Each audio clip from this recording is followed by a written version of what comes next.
Isang mapagpalang araw po sa ating lahat. Muli ako si Emmanuel o Alejandre. Ito ang aking daily devotion ngayong November 19. And for today, ating pag-uusapan kung ano ang kahulugan ng Yahweh Tsidkenu.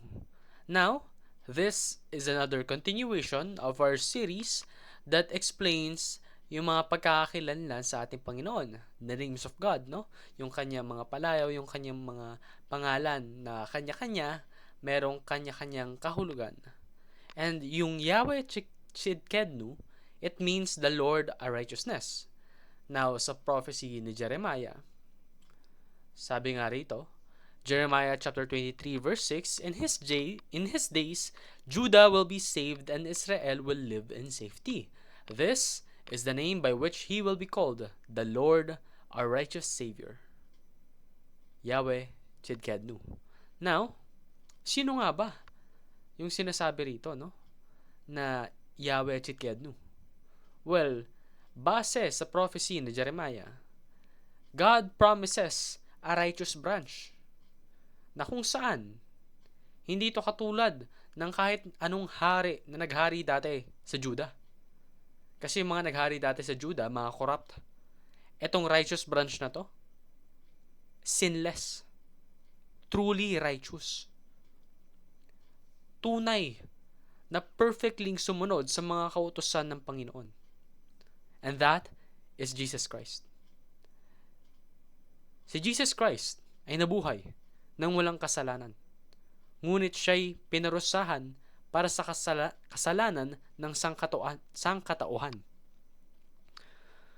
At siya yung righteous branch na tinatawag dito, na siyang naging dahilan kung bakit sa mata ng Panginoon, we are just and we are righteous. For we are righteous through the righteousness of Jesus Christ.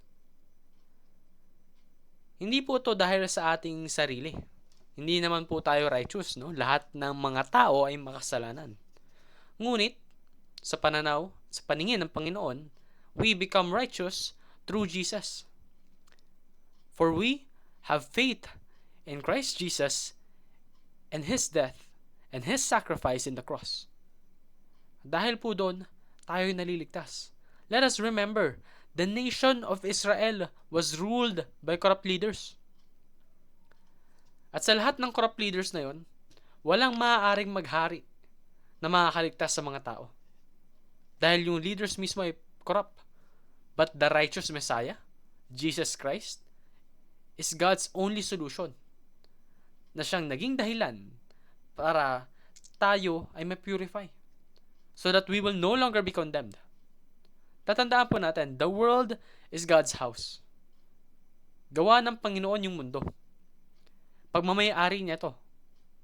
Ito ay maituturing rin na kanyang tahanan.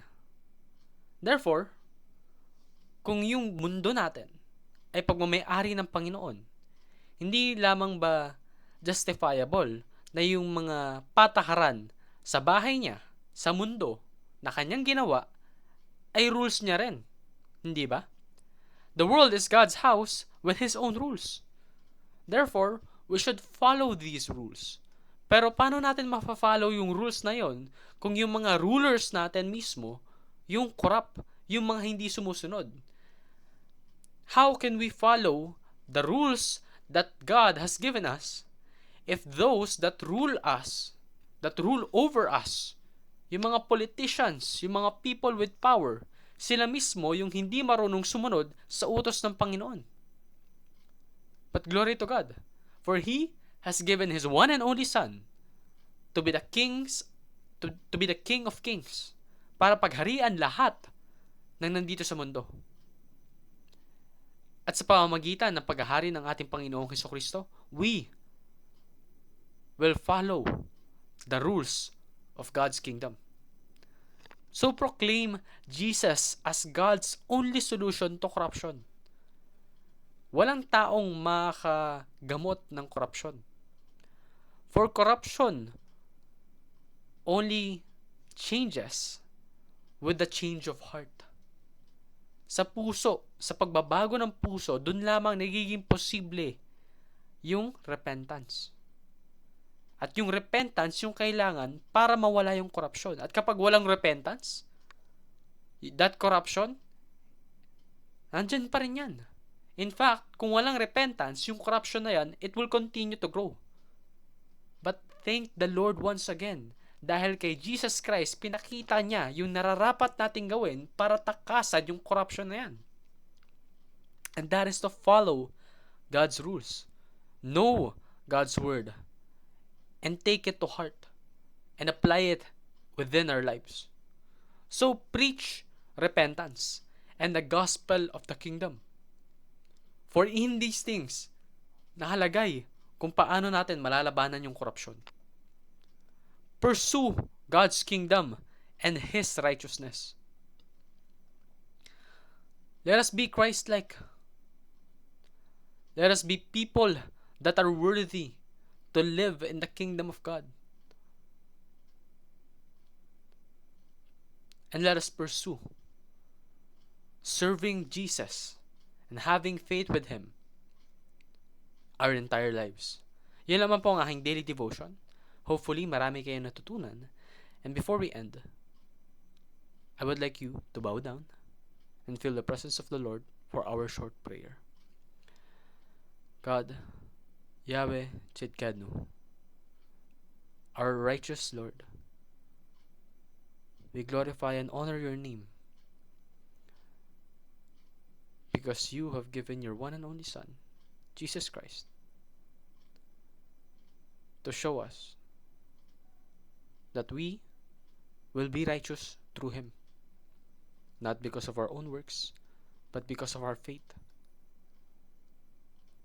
Therefore, God, please help us influence those non-believers so that they will see the light, that they will realize that Jesus is the only solution to corruption. We cannot fix it by ourselves, for we are corrupt in nature. Therefore, we need to be cleansed. We need to repent, and we can only do that through the guidance of the Holy Spirit and Jesus Christ. I pray this in Jesus' mighty and righteous name. Amen, amen, and amen.